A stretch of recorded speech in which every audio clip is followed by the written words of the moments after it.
All right, I'm Stan Creekmore with RPMTonight.com, and I'm here with Stu Grant. Stu, I can't say your title right now, but you're not the only one. Okay. My title is General Manager of Worldwide Racing. Okay, which is huge. It keeps me on the road. That's right. Yeah. It keeps me busy. Yeah. We talked the other day about race tires and how tremendously different they are today than what they were in the 1950s, 1960s, right. From that respect. So, what do you think was the biggest step in the early years for Goodyear and race tires? Yeah, I mean, if you really go back into the 50s, as you say, people competed in stock car racing and NASCAR with street tires. They literally ran. I mean, the cars were stock cars and the tires were stock tires. So, they would make more horsepower, doctor up the engines, and so on. They would do that. But from a tire standpoint, there really wasn't anything other than the tires that came on that car. And, people had issues with tires, I think back at that time. And somebody got smart and realized that if we run the police tire, because the police tires were made a little bit differently. They were made for a little more high speed because we had a lot of business even back in the 50s, with supplying police departments across the country. So somebody figured out that if we run the police special instead of the regular tire that came in a car, it might last a little bit longer. So there was a period where people ran the police special tires on stock cars. And it wasn't too long after that where there was enough, the sport was becoming popular enough, and from an image standpoint, Goodyear was interested in changing the image of the company from a rural, conservative, type of a tire manufacturer to something a little more exciting. We made a real effort to get involved a little more directly into motorsports, and it was in the early 60s then where we actually created a racing tire engineering department to really start looking at this. And it was about that time we started actually making tires for racing cars that were purpose built for racing.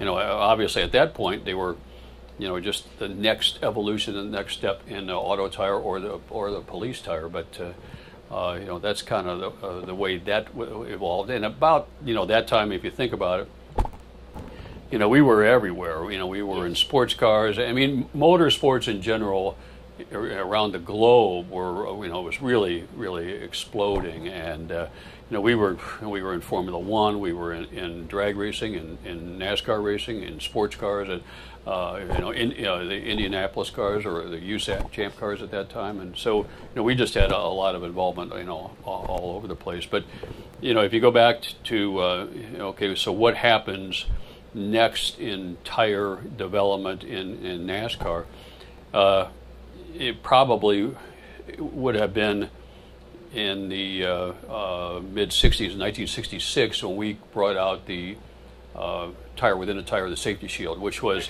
the predecessor to what we're running still today. I mean, we still run a safety shield inside the tire. It's a little bit different than we started in 1966, but it was just necessity is the mother of invention, right?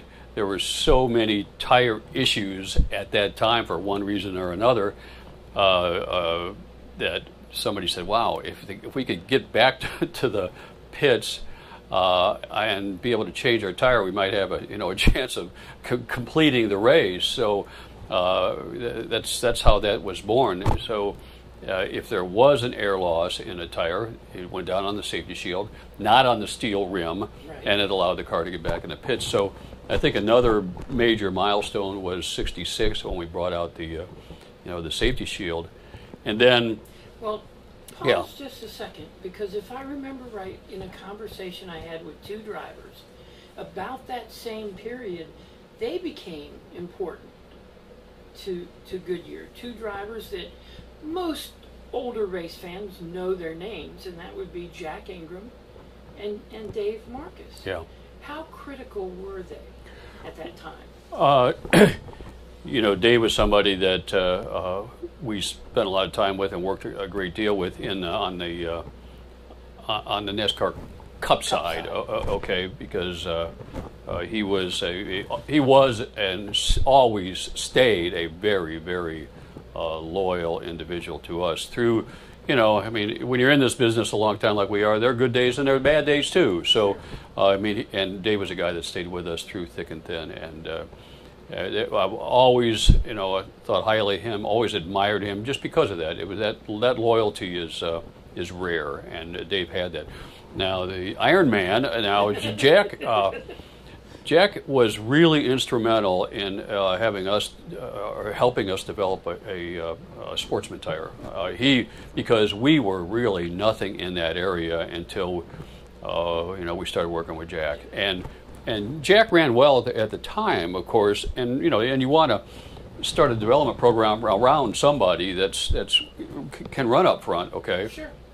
But he was a guy that would stick with us, and we literally had an engineer that traveled to all the races with him for basically an entire season. And what this engineer would do is he would go with Jack to the races. They would try something that we had. It wouldn't work, you know, so we'd call back to the factory, talk to the the other engineers that were back in Akron. We would manufacture something else, and a couple of races later, we'd ship these to him, and all right, you pick them up here, and and so on. So we did that through an entire season, with Jack and an engineer, and it took a couple of years, but eventually we took hold of that market, and we were able to dominate that market. But we just had to do a lot of development work to to be able to get there. So. And it's safe to say those two drivers were extremely helpful. Oh, extremely helpful. It could have taken you even longer. Oh, yeah. I mean, because see, Jack was like Dave Marcis in that he stayed with us. He stayed with us and helped us. And honestly, it was a situation. Our handshake deal with Jack was, look, if we have a tire you think you can win the race with, then race it. If we don't have a product that you can win with, then you run another brand. That's okay, and we'll have something next week for you. And so that was the way we worked together, and it was, open and honest and fair for everybody. We didn't want him to, run on a tire of ours that he didn't think he could win on, but it allowed us to keep the dialogue open and keep working and making our tires better and better, and we were able to do that. So. Yeah. Okay, so I interrupted you. Now back to that. The next thing that I remember, and I remember because I came into Goodyear racing, at the same time with 1972, and we had a version of the police tire in NASCAR, and it was a blue streak special, but it was a purpose-built race tire. Okay. Although it still had a tread pattern, right? Although the tread pattern what it really was nothing more than blades. There were just blades around the tread face, but when you looked at it, it looked essentially like a tread pattern. And then in 1972, we made an entire slick, and that was people don't think that's a big deal, but at the time it really was, because you're taking a tire that looks like a tire. Right. And you turn it into a tire that doesn't really look like a tire because it's all smooth, and you're telling me I'm going to race on that, Mm-hmm. But, again, the engineering logic simply is, if I can get more rubber footprint on the ground, I'm better off, right? I have more grip, more traction if I can put more rubber on the ground. So if I got rid of those little blades and put more rubber there, I could go faster, right? And that's really what drove that. I mean, because I remember at that time, now it's the early 70s, we were competing with other companies and all kinds of motorsports. So, but that was it seems small, and it's not even on the it doesn't even make the media kit, okay, the transition from a bladed, treaded tire to a slicks, but that was 1972. But it's huge, and I'll tell you why it's huge.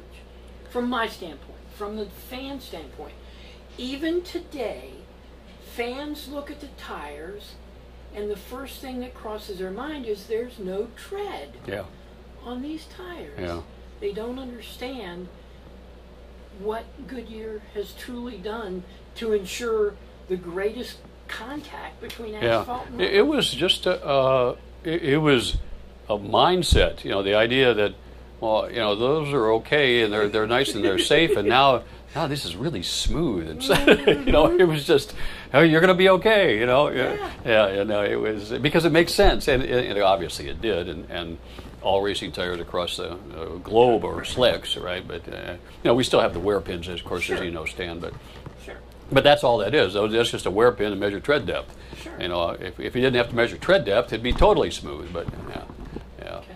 I think, okay, so then you go on a number of years, and things were fairly stable in NASCAR for quite some time. You know, we had a monopoly by default. Everybody else had left. And we were in that situation for quite some time until we had competition in the mid-'80s. And, you know, we had a tire that was nice and conservative, nice and safe, and you know, did the job, provided, you know, the same tire for everybody and so on. And then with competition, you know, we had to scramble again to catch up and go fast. So you know, we had a situation in the mid-'80s where we lost a number of races in the first half of 1984, and then kind of came back big time in the second half of '84 as we were doing our development to get faster and faster and faster. So, you know, we went through that period, although even at that time, you know, we were still running a bias tire. Yes. And then you understand that making any tire is a major capital investment because of the equipment necessary to build these tires, build them, cure them, cut the components, and so on and so forth. Okay, a lot of cash, a lot of capital to be able to do that. So to be able to convert to a radial, which is where I'm going, was a major step for us, because it was a major investment, because we had a tire that was not. It's not the normal size of a passenger tire now at this point, right? They're larger, right? So there wasn't a piece of equipment in the Goodyear Tire and Rubber Company that would make a radial tire for us. So what we did was we made our own, right? So we had a machine design area that did this type of thing. But our chairman at that time, he got behind the program and said, you know, the world has gone radial, okay, from a tire standpoint, because at this point now, we're late 80s, right? Right. Every, you know, I shouldn't, maybe almost every car that roll off the showroom floor had radial tires on it, because that investment and that conversion had already been made. You know, we'd gone through the Goodyear polyglass tire, which was a bias belted tire, you know, right before the radial conversion, and then, you know, of course, obviously radials then after that. But he funded it. Okay, so he funded our engineering department to design a building machine and curing equipment and so on that could build a radial tire for us. So that was, you know, again, mid-'80s during this competition, which was really what drove that. Okay. And then by 1989, you know, we were out there with our first radial NASCAR tire, and we were competing at that particular time. And we went to North Wilkesboro. I'll never forget it. It was North Wilkesboro in 1989, and Rusty Wallace sat on the pole on a competitor brand, okay, and Earnhardt, Dale Earnhardt, was on our radial tire, and Dale was one of the guys that we used to develop the tire. You know, we used AJ Foyt of all people because AJ was really good at giving feedback to us. We'd worked with him a lot in Indy cars. he did some NASCAR tire car races at that point. He had a NASCAR car, and he was, so we did use him too. But Dale was one of the guys that we used that was already in the garage on a regular basis. And so the green flag falls, and it was one of these races at North Wilkesboro that stayed green for a long time at the beginning. Yeah, and Rusty got lapped before the first caution, so he had to, even though he sat on the pole, he had to stay out there, and the entire field got by him and lapped him before. Well, I say the entire field. He was lapped by all the Goodyear runners before he could get in and change to our brand, because you could do that at that time. Okay. You could change one time to the other brand, and then you couldn't go back and forth. But yeah, it was really great to watch that. It was really satisfying to have a tire that works so well, and then we gradually converted. We weren't 100% radial at that point because of the time it takes to do that building and development and so on and so forth. But in a couple of years, we had completed that radial conversion, and that's kind of where we are today. Now, you mentioned Dale Earnhardt, and that raises something that he told me when I did a story with him, that the initial radial tire that he helped you develop, that the only negative he really felt about the tire was that it didn't allow the car to talk to him the way the bias ply had. Was that something you heard from him as well? Oh, of course, absolutely. And here's what the data shows, okay? So if you do we're going to rewind back to 1989, let's say when we first brought these out. If you look at the cornering curve on a bias tire, it goes up and it peaks as you add camber to it, right? Okay. It'll go up and peak and then kind of level out, all right? Okay. So the radial tire goes up a little bit steeper, right? Okay. Goes higher, which allows you higher cornering force, hence more speed, right? It's right there. I've got more speed. I can see it on the graph, right? Yeah. Because the peak of the cornering curve is higher than the bias tire, but boy, it falls off. I'm talking about a graph, but let's say, here's the width of a peak of the radial tire, where the bias is like this. See, so if you were right there on the peak, you were okay. But if your car's a little bit off or whatever, you have to put a little more steer into it, and all of a sudden, you lose it. So that feel wasn't there in the initial radials, and over the years, obviously we got better. The teams get better too. They learn how to do that. We leveled that peak off and so on. But yes, that was one of the drawbacks. It was a fast tire, but it wasn't quite as forgiving as the bias tire. At that time. That's not exactly the words Earnhardt used. No, I'm sure it wasn't. Explaining the situation to me, Earnhardt basically said that you all did so much work that slowly but surely the tire started talking in a language that his butt would understand again. Yeah. And he won the Daytona 500 and I believe one more championship after the tire started talking to him again. No, that's right. It was very critical. Yeah, that's exactly right. But it's like I say, we got better at it, and they got better as well. So, and I think really in terms of tire evolution, the rest of it has been small changes for us, right? Because the envelope has been fixed by NASCAR from a rule standpoint. So we're no taller, we're no wider. That we're still in that same box. We'll make small changes to the mold shape. Changes to the materials. We've gone from nylon and glass to aramid, from flat overlays to a spiral overlay. All things that gave us more durability. So those kind of changes. That, again, I don't mean to make light of a switch from fiberglass to aramid, because that's a big deal in the factory, right? And it's certainly a huge deal to go from a flat overlay, sheet overlay, to a spiral, because that's all new equipment, to be able to put on a spiral overlay like like you have on your speed rated auto tires. They're all spiral overlay tires, and so we've gone that route as well. So we're to the point where we've got a pretty stable platform. We're making good use of materials, and the progress that we're making is just little steps, trying to stay in tune with the with the rules that NASCAR's got and the car development and what the crew chiefs can do to them, and so on and so forth. Now you've experimented and now seem to be very successful, and I'm not going to say the proper term at all here, with how the tread itself heats up or doesn't heat up.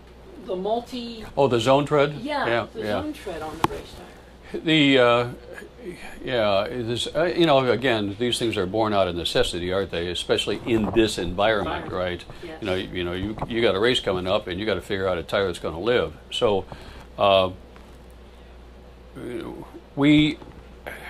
the multi-zone technology is out there and has been out there for a number of years in the industry. Okay, we didn't invent it in racing tires. There are the Goodyear consumer auto tires had zone treads already in there. It's just they use a multiple head extruder that gives you the ability to put different compounds through the same die in different zones. So, again, a little bit of investment on our part, a little bit of development, because the rule package a couple of years ago put so much load on those tires that we needed to be able to improve the durability, cool that shoulder off, and to be able to make the tire live. And so it's always this combination of you're trying to manage grip and wear and heat, right? Right. So and Atlanta was the classic, right? I've got a lot of load, I've got a lot of heat, and I've got a lot of wear. And I've got to somehow manage to get a tire to go a gas stop there. And that's where we developed the zone tread for that application, because we saw Atlanta coming. We knew what the rule package was. We said, wow, how are we going to do that? And we ended up testing and racing that zone tread there, and it was awesome. It worked. I don't know what we would have done at Atlanta a number of years ago without the zone tread, because it kept the inside shoulder of that right front cool enough that we didn't have any durability issues. So that was a big breakthrough. So I'm not saying zone tread doesn't work everywhere, right, but there are applications where it does make sense. So, okay. Okay, so real quick. Oh, you're talking about different bead diameters, okay? Yes. All right, so we actually had a number of conversations with the NASCAR guys right around the car tomorrow time, okay? Because when that first came out, there was some discussion about changing the bead diameter of the tire, going something more like you say, larger like everybody, the rest of the auto industry, okay? Going to 16 or 17, something like that, okay? That was obviously scrapped because NASCAR was concerned that they would not be able to introduce the car tomorrow in the time frame that they wanted to, not because of our tire development, it was because of the ability to redesign all the suspension. They said, you know what, if we go ahead and give this package to the teams, they're going to go crazy, because they've got to redesign all their pickup points and all their whole suspension, because we'll obsolete it when we go in there from a 15-inch bead diameter tire to a 16 or 17. So we went so far. So here's where we ended up, Stan. We did a lot of work, and a short sidewall tire, just because of the aesthetics of just because it looks good, won't work in this garage area, because it won't carry the load. You need a bigger contained air volume in order to carry 3,000, 3,500, 4,000 pounds in that right front. You need the air volume to contain it. It's similar to an airplane tire. Why do the airplane tire? Why do they look like they do? Because they look similar to these, because they're carrying this huge load, right? So these short sidewall tires won't work. So, but in order to go to a 17-inch tire, we were going a little bit wider and a little bit taller. So it was a good thing for us. It, it put more tread on the ground, gave us the contained air volume we needed to, even carry more load if we needed to, and so on. We actually tested it at Phoenix. It was on the ground at Phoenix, I think twice at Richmond. So we had it out there, but again, we did not go that direction. So. Maybe someday. We could, exactly. I mean, we still have our prototype 17-inch mold back there. We just haven't, NASCAR isn't going that direction at this point in time. But one, we've got a prototype mold. We've got some data. So it's been on the ground. We've done our durability work, so we know it's it's nice and durable and safe and so on, right? Yeah. And the other thing is, I talked about all these changes that we've done to our manufacturing operation. Yes. When we were converting everything to a spiral overlay, we did two things. We improved the accuracy of the alignment of all the components, and at that time gave us 17-inch capability. So as we went through our tire machines giving us the spiral capability, we also gave us all the 17-inch capability also. So if NASCAR says, we're going to go this direction, we have the ability to do that without a lot. We'll have to buy molds, obviously, because you need more than just one. But we got the start on that investment. Stu, I can't thank you enough. I hope this helps fans better understand, the commitment that Goodyear has gotten from racing and that Goodyear has given back to racing. Well, thank you, Stan. It obviously works for us as a platform to sell more tires. It's good for the brand. Obviously we want to do the best job we can from a race tire division, on the racetrack, so people do have a good impression of our brand, because that's why we're there. But the loyalty of the NASCAR fans is important, because our analysis says we get a lift in market share with the NASCAR fan base, and that's important because it's a big fan base, and a market share lift is that translates into money for us at the bottom line, and those sales are important. It's that's what we're in business to do. So it works for us, and we're happy with that. One last thing. Yeah. One final thing. I would like you to say the same thing that you said just on Thursday when you sat there in front of the media. 3 words. Tell the fans to support our troops. Yes. Support our troops. Yep, we've got that. For the 6th year, we're honoring the military and our respect and commitment to the military by running the Support Our Troops sidewall, and it's something that we're proud of as a company, because I'll just talk about that for a second, because the origin is important. Because it started out as not a way to raise money at all for the military, right? We've got a big involvement with the military, with providing tires to the ground vehicles, to the military planes. So we've always had that relationship, and we're strong supporters of the military at all levels. And we said, you know what? Let's do that on Memorial Day. Just take the eagle off, put Support Our Troops on there, and so on, right? Yep. And that was it. That's all it was just a way to say, hey guys, we're thinking about you. Great job. We support you.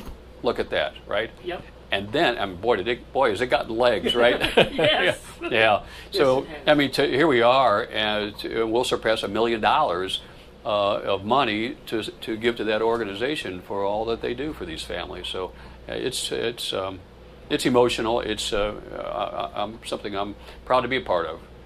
Proud to have you. All right. Thank you very much, Steve. All right. Thank you, Stan. All right.